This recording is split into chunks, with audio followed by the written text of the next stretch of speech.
मालेगावमध्ये सलमान खानचा ट्यूबलाइट हा सिनेमा सुरू असताना अतिउत्साही प्रेक्षकांनी सिनेमागृहातच फटाके फोडलेत। या प्रकरणी 9 जणांना अटक करण्यात आलेली आहे। मात्र अशा प्रकारे लोकांच्या जीवाशी खेळून धुडगूस घालणाऱ्यांवरती कडक कारवाई व्हावी अशी मागणी इथल्या स्थानिकांनी केलेली आहे। मालेगावातली ही घटना आहे, सिनेमागृहातच फटाके फोडलेत।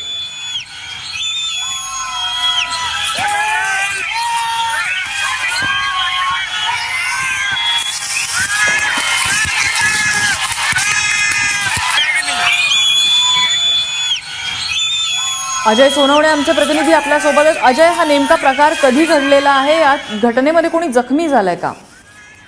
नम्रता, काल ईदचा दिवस होता। ईद संपल्यानंतर संध्याकाळी मालेगावच्या मोहन थिएटरमध्ये रात्रीचा जो शो होता 9 ते 12चा, या शोला प्रचंड गर्दी झालेली होती।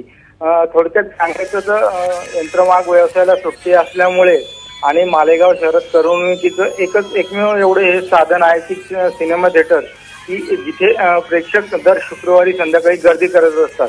दुसरी गोष्ट म्हणजे की या शहरामध्ये हे बॉलिवूडचे जे किंग खान आहेत तिघं पण, या तिघांचा मोठा चाहता वर्ग आहे। आणि जेव्हा जेव्हा असे त्यांचे नवीन पिक्चर जेव्हा रिलीज होतात तेव्हा त्याचे जे चाहते असतात हे त्या थिएटरमध्ये जाऊन रात्रीच्या वेळेला प्रचंड प्रमाणात अशा प्रकारचे फटाकडे फोडून अतिउत्साहीपणाने तिथे फटाकडे फोडत असतात।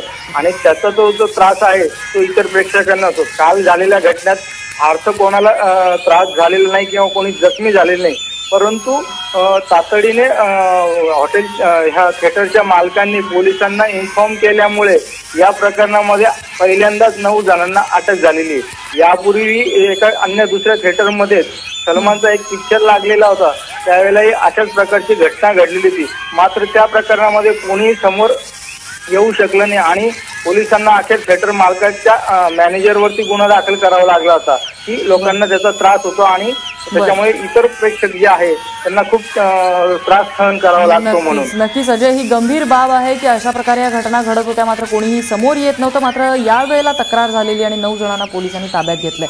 धन्यवाद या माहितीबद्दल।